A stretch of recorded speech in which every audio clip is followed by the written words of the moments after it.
pills, looking for a way out. And as I think of my husband, whom I love with all my heart, I realized he must still be asleep, and that it must be earlier than I thought, because by 7 I know he'll be down here looking for me, worried that I'm not there beside him. He hates sleeping alone, but he needs his sleep, so I tiptoed out and came down to the kitchen, hoping that the fire would still be alight. I put a couple of logs on, but by the time it really got going, I must have nodded off. Sleep has always been my way out, my one escape. There were times when things got really bad, then I'd take a couple of pills and not wake up for 48 hours. Ozzy said I would sleep through a nuclear explosion. But I love my bed, love my bed, which is where I'd be now if I didn't think I'd wake my husband with my cold feet. And as I look around the kitchen, my mind goes back to the kitchen where I grew up. The Brixton basement with its lino, the 50s glass-fronted cabinet, its miserable coal fire that was the only form of heat. And how everything in that house, apart from my father, was always dirty. And how I thought that everyone lived like we did, that arguments were only ever settled by a fist in the face, that bailiffs were as likely to be outside the front door as the milkman, that smashing a light bulb into your brother's ear was a perfectly reasonable way to behave, that all fathers had guns. It was only when I got to be about 12 that I discovered other people's lives weren't like that.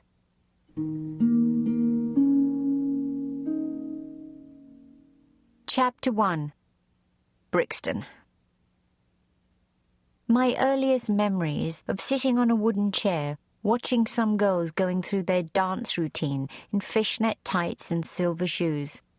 I can't have been more than about 2, but far from this being unusual, it was everyday life for me. The church hall where my father would always do those rehearsals is no longer there, though the church is there, and the house that we lived, 68 Angel Road, has become one of a row of townhouse-style council flats. In the 50s and early 60s, Brixton was where all the variety artists lived. Comedians, singers, ventriloquists, acrobats.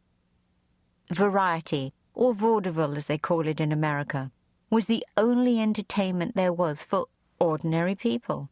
And with the Brixton Empress and the Camberwell Palace being less than a mile away, Brixton was the hub. Over the road from us was a fire eater and a juggler. A dog act, a man called Reg, lived in a caravan in a bomb site behind our road, and I used to play with his little girl.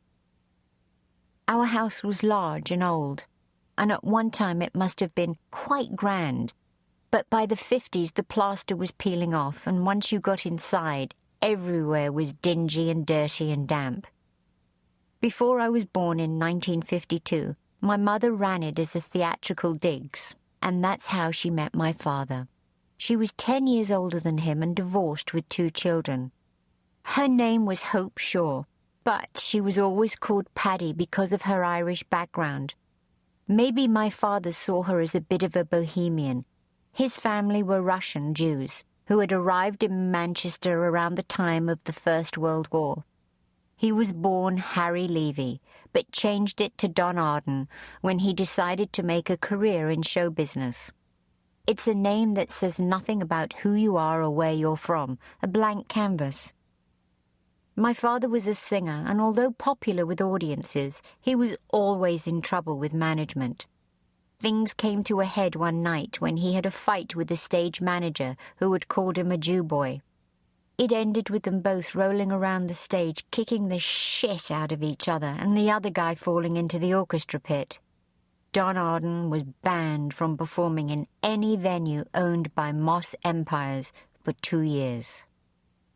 In order to make enough money to survive, he began packaging whole shows, which he would then tour around independent theatres where his name still held good. He did so well that when the ban was lifted, he never went back to performing.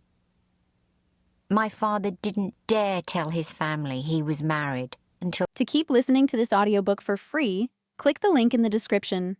It will take you to a free Audible trial where you can listen to this and many other books for free for 30 days.